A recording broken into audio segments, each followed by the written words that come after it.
Welcome to The Deep Dive, the show that takes the heavy lift out of becoming truly well-informed. We don't just summarize the news or skim the history. We stack the sources, we sift the most surprising details, and we bring you the key knowledge nuggets that actually stick, giving you a comprehensive shortcut to understanding complex subjects.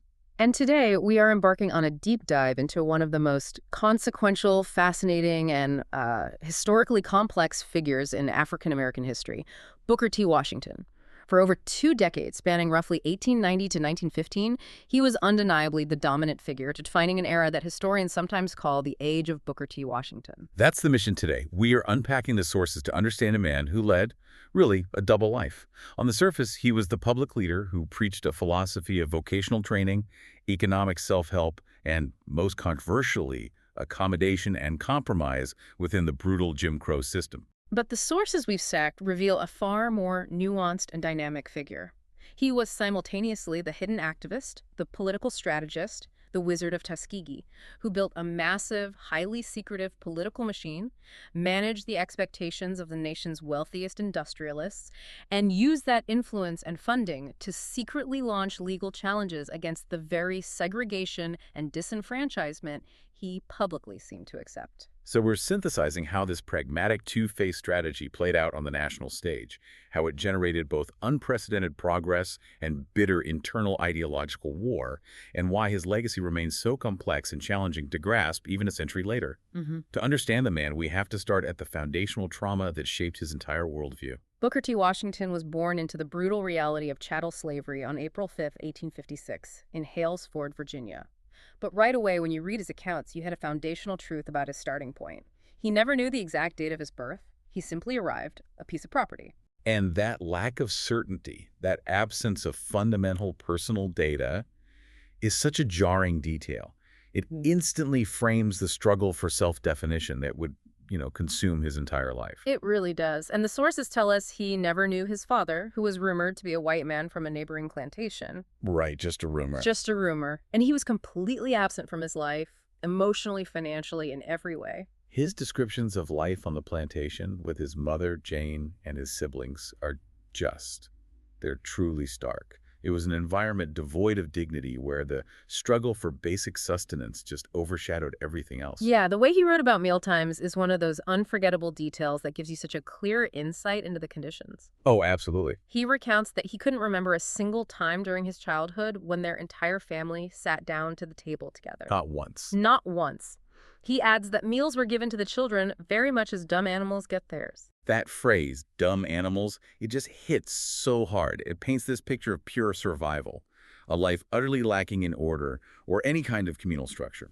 And it's crucial to remember this detail because that experience, the absence of order, the economic struggle, it deeply influenced his later philosophy, which emphasized discipline, economic self-sufficiency, and the importance of creating a dignified, stable, self-made life. The moment his world cracked open, of course, was in early 1865, when the Civil War was drawing to a close in their region.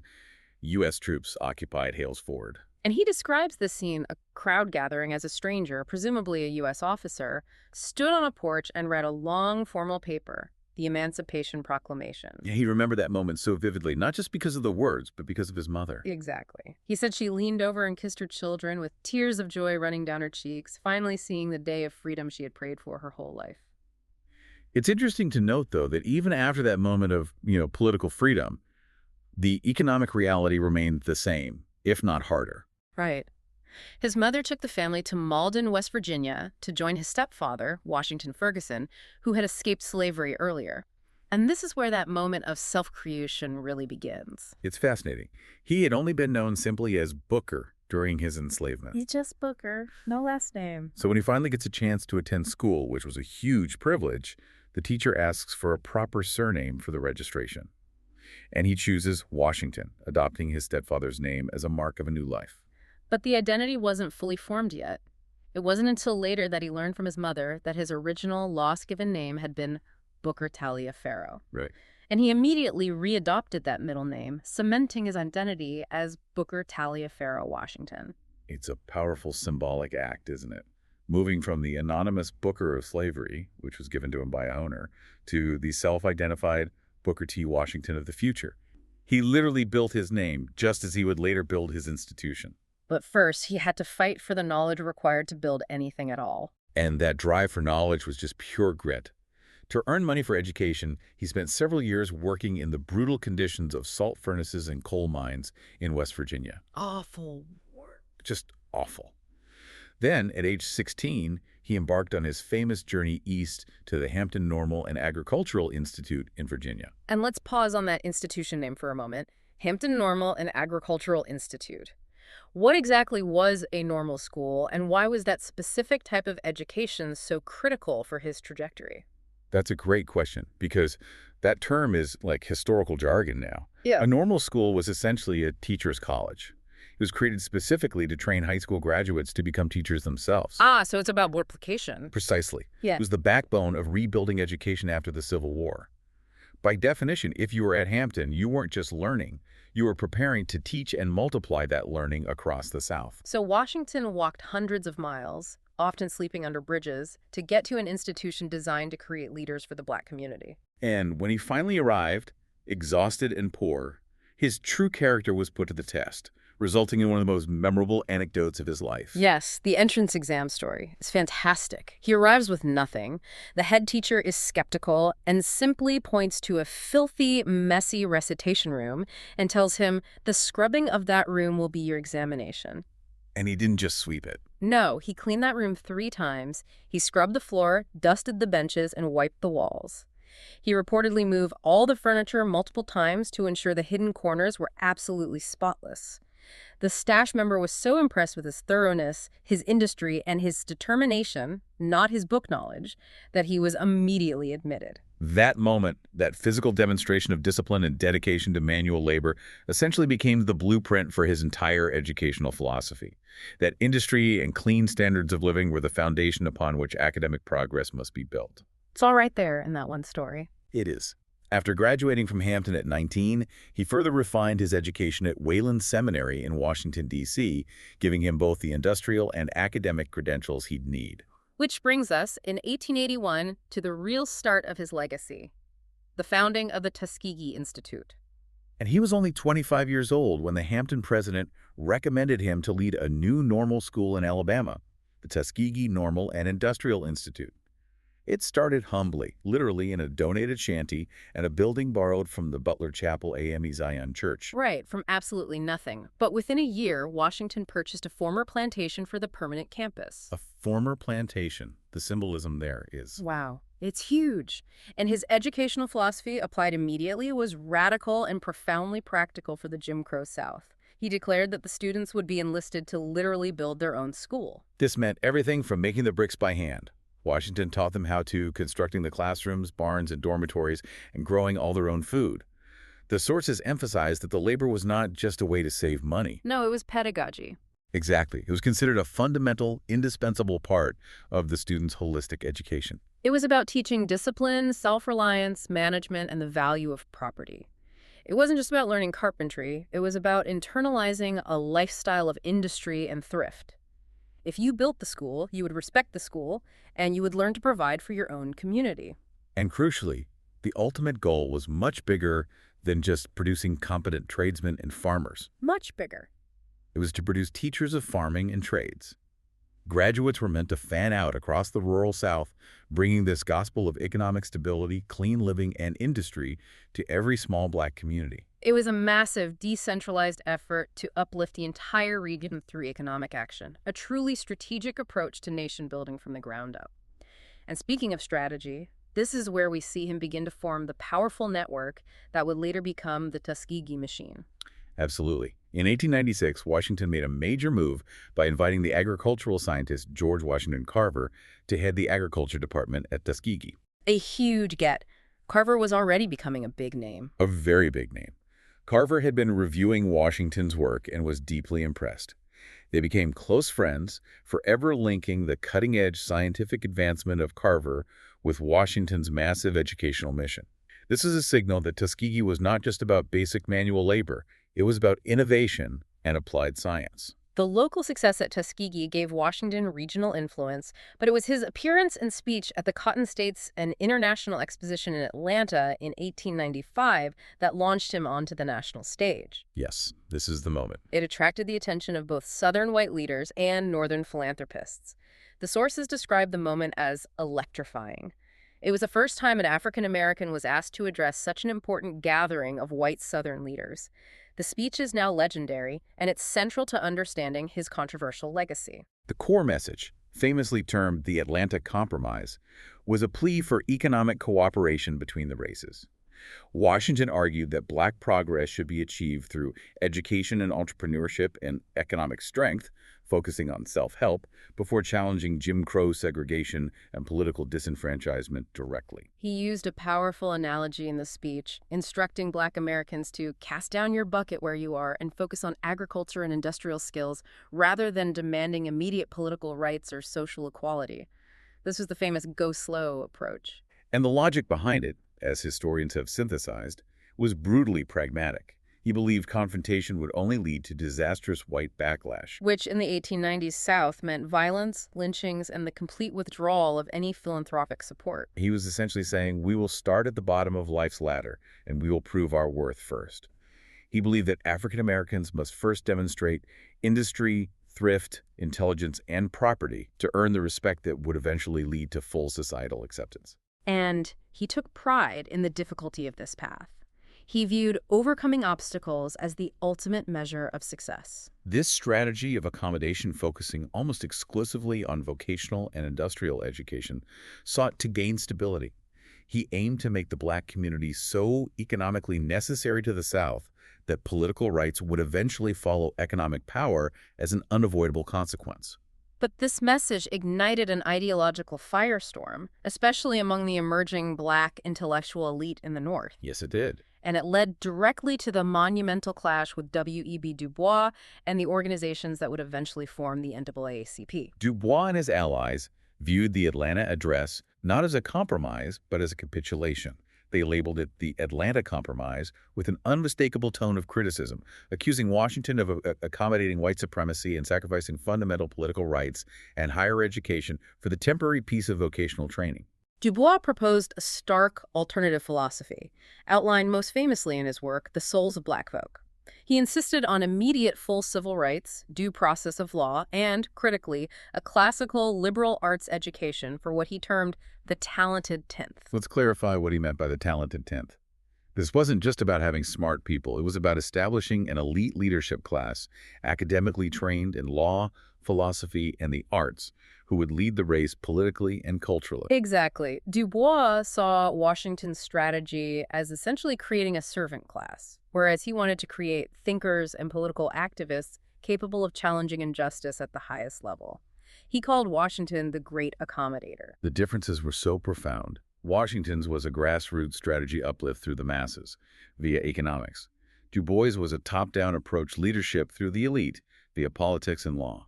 It was an argument over the very definition of Black progress in America. The sources also point out that this ideological disagreement was deeply rooted in the geography. Washington was in the Deep South, where Black citizens were far more constrained by legalized violence and disenfranchisement. Right. Confrontation there meant potential death or the destruction of institutions like Tuskegee. Whereas Northern activists, perceiving wider, though still constrained opportunities, fiercely objected to a Southern accommodationist strategy being imposed on them universally. The Du Bois camp argued that constant agitation for full equality was essential, regardless of the danger. They believed Washington's silence on political rights and his implicit acceptance of the status quo only prolonged the suffering. It seemed like a fundamental, irreconcilable split. Stability and economic foundation now versus demanding rights and dignity now. But this is precisely where the historical narrative becomes complex and where we hit the real aha moment for you, the learner. That moment is the realization that the public Washington, the great accommodator, was a meticulously crafted disguise.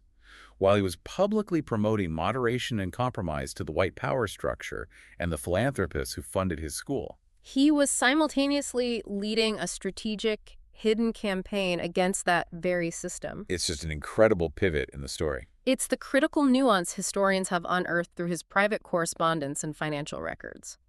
Washington secretly and substantially contributed funds to legal challenges launched against segregation and black disenfranchisement.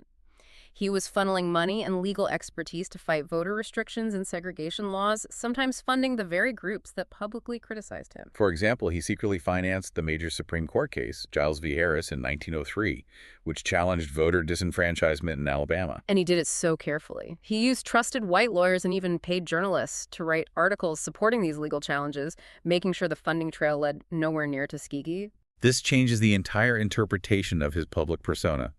His accommodationist stance was a deliberate, sophisticated shield.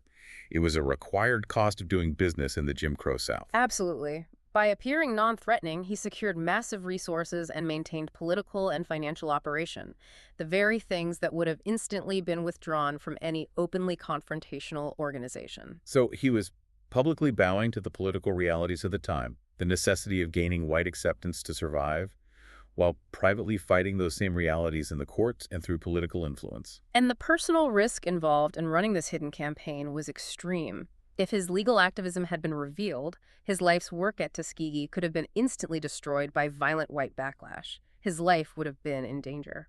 This wasn't simply playing the long game. It was running two separate, parallel games simultaneously. And to manage this strategic duplicity, he needed immense power, which he generated through his political operation, the Tuskegee machine. The sheer scale and ambition of Washington's political operation earned it the name Tuskegee Machine. This was a formidable, complex network headquartered right there in rural Alabama. And when we call it a machine, we mean it in the political sense of the word, similar to contemporaneous political organizations like Tammany Hall in New York, albeit operating under, very different racial constraints.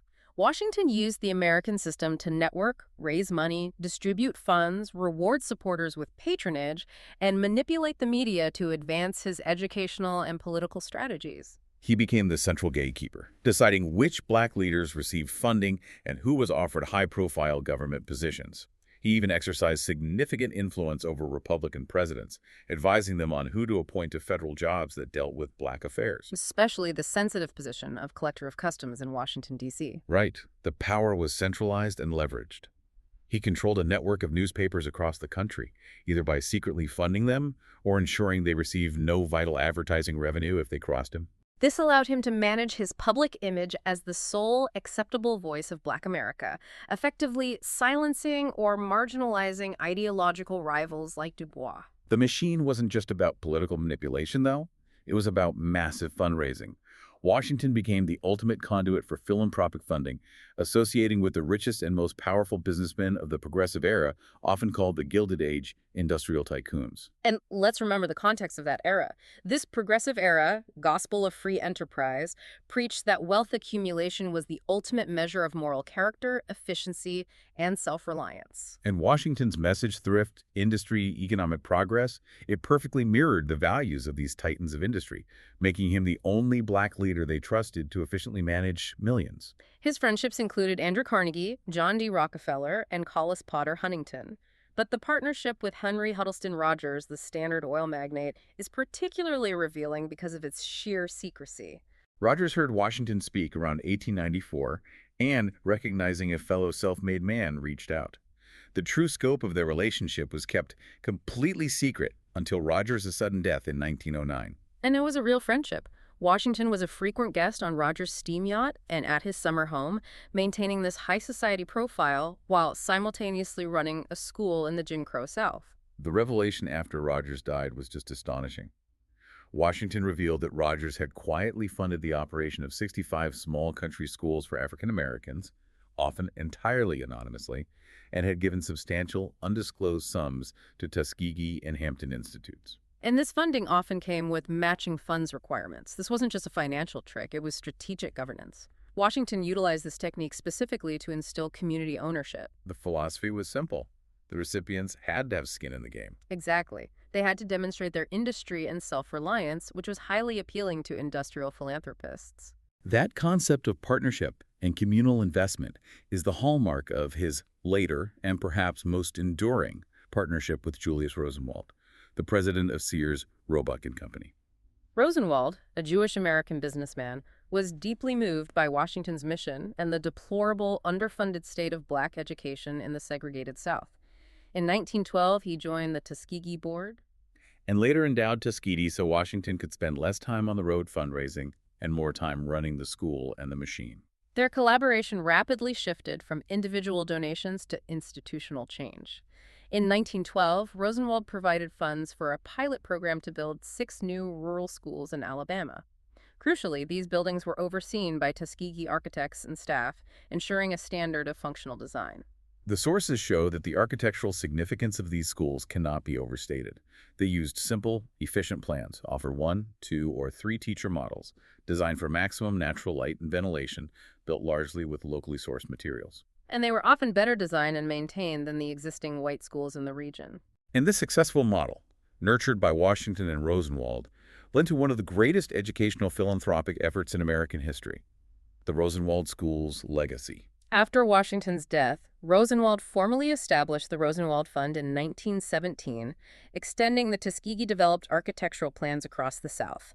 The fund spent over $4 million to help build a staggering 4,977 schools, 217 teachers' homes, and 163 shop buildings across 15 southern states. And here's the absolutely critical detail that links this initiative back to Washington's core philosophy of self-help and self-taxation: the matching grant program. Yes. The black communities themselves raised over $4.7 million in matching funds through labor, donating land, and contributing money to aid in the construction. Think about the implication of that figure. In the Jim Crow South, these communities, despite being systematically excluded from wealth creation, managed to contribute more than the initial fund itself. They were, in effect, taxing themselves twice, once for the general, often inadequate public school system, and a second time to build their own functional schools. It's a powerful, almost unimaginable demonstration of commitment.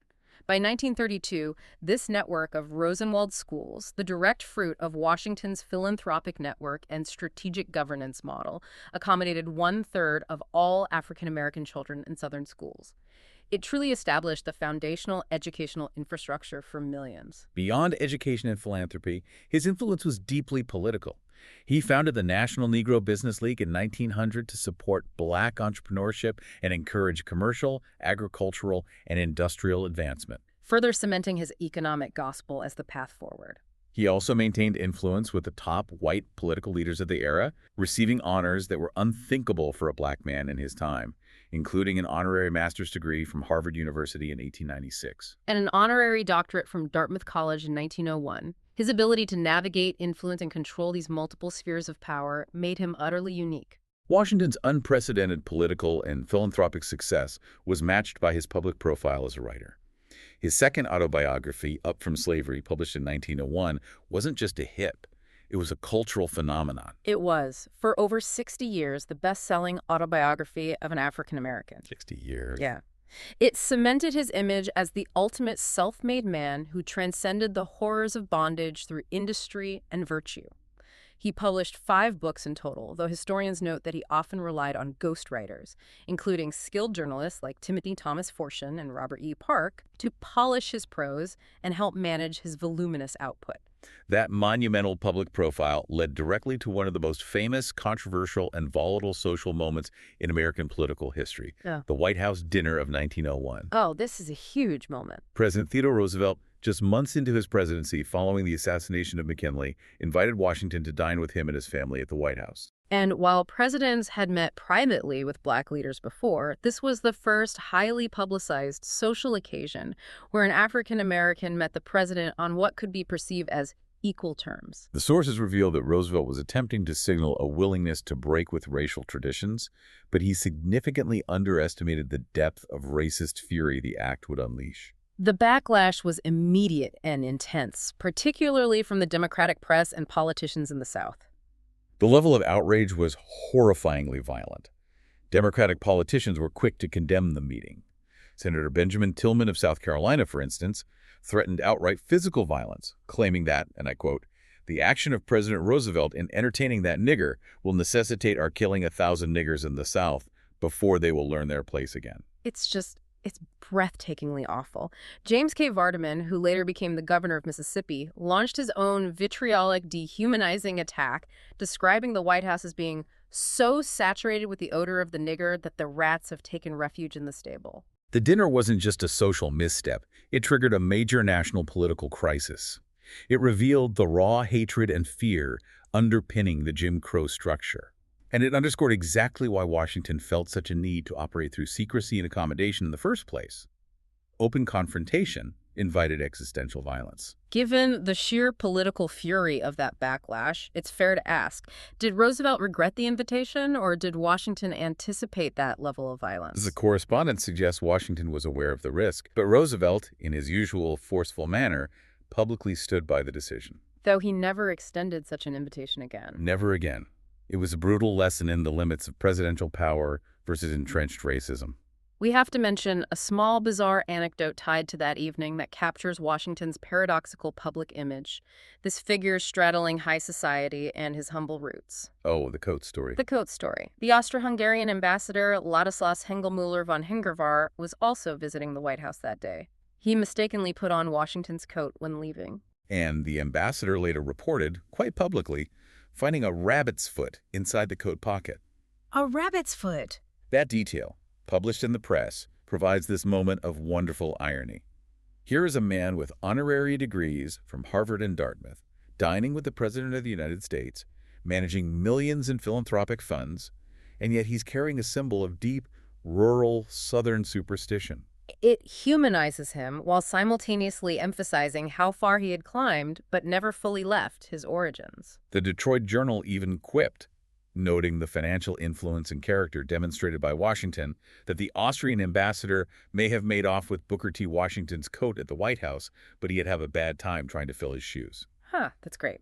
The public image was clearly defined, a force to be reckoned with. Washington continued his relentless work as the principal of Tuskegee, overseeing the machine and the expansion of the Rosenwald model, until his health began to fail rapidly in 1915. He collapsed in New York City and was diagnosed with Bright's disease, which is a historical term for inflammation of the kidneys, or nephritis. Knowing he had only a few days left, he expressed the desire to die at Tuskegee. He boarded a train, was rushed back to Alabama, and arrived shortly after midnight on November 14, 1915, dying just a few hours later at age 59. His funeral was immense, attended by nearly 8,000 people, underscoring his national stature. For decades, historians assumed the immediate cause was exhaustion, leading to congestive heart failure. But a significant historical footnote emerged in 2006 when an examination of his medical records revealed the true clinical cause. Which was? He suffered from severe hypertension, his blood pressure was more than twice normal, and ultimately died of kidney failure brought on by that chronic high blood pressure. It's a tragic, modern diagnosis that connects directly back to his life's work. The sheer, overwhelming stress of running the Tuskegee Institute, managing the political machine, mediating between races, and maintaining that secret legal fight against Jim Crow. It literally killed him through overwork and stress-aggravated hypertension. His death marked the immediate end of his political dominance. And as we noted, the Tuskegee machine rapidly fell apart because it was so dependent on his personal charisma and strategic genius. The historical reassessment began almost immediately. Initially, especially among the rising generation of activists led by Bois and the NAACP, he faced heavy criticism. He was condemned for accommodationism and for creating an educational system that they argued produced submissive black laborers who failed to demand their political rights. However, historical assessment has shifted significantly since the late 20th century. Recent historians offer a far more positive and nuanced view, celebrating his real-world, tangible accomplishments, especially Rosenwald schools, and his political pragmatism. The sources argue that his strategy was perfectly aligned with the progressive-era businessman's gospel of free enterprise and self-reliance, and that he brilliantly leveraged those white values to secure resources. They conclude that in the deeply constrained, violent South, an economic foundation was not just a side project. No, it was the essential prerequisite for any successful future push for political power. His national honors reflect this lasting impact, moving from controversy to veneration. He was the first African American on a U.S. postage stamp in 1940, and the first to be honored on a U.S. coin, the Memorial $50, in 1946. And perhaps the most enduring symbol of his vision is the Booker T. Washington Monument at the center of Tuskegee University, dedicated in 1922. It is called Lifting the Veil, a name that carries heavy symbolic weight. And the inscription synthesizes his life's work. He lifted the veil of ignorance from his people and pointed the way to progress through education and industry. It's the constant tension, isn't it? The inscription celebrates the public work, education, and industry, the very things that Dubois criticized as inadequate. But now, knowing the hidden, aggressive legal fight he financed, we understand that those public accomplishments were the strategic shield that allowed the secret political fight to even exist. Exactly. The full picture is not of a simple sellout or accommodator, but of a brilliant, secretive strategist who understood that in the Jim Crow South, resources were secured by compromise, and justice was often most effectively fought for in the shadows. He used the very system he opposed to fund the fight against it. So what does this life, this strategic duplicity mean for you, the learner, taking this knowledge forward? It means that Washington's story is a masterclass in strategic leadership under intense duress. He didn't just found a school, he founded an educational empire, navigated a brutal racial landscape by maintaining a double life, and secured financial support from industrial tycoons like Rogers and Rosenwald that was truly unprecedented for any black leader of that time. The enduring insight here is Washington's absolute conviction that economic foundation was the prerequisite for political power, a highly effective gospel in an era defined by industrial growth and the rise of the American businessman. He spoke the language of power to secure the resources for his community. But this leaves us with the ultimate historical question his life raises, one that builds on the tension between his public accommodation and his secret legal funding. If success is measured by the obstacles overcome, as Washington himself believed, does a leader's secret, aggressive fight against injustice, the one that secured fundamental funding and legal protection, outweigh the public image of compromise that was required to secure those essential resources for their community? What for you is the greater act of leadership in a constrained environment? The one you fight openly, or the one you win quietly by strategically maneuvering within the system you ultimately seek to dismantle? That's something to mull over as you synthesize the facts of his extraordinary life. Until the next deep dive. Dive well.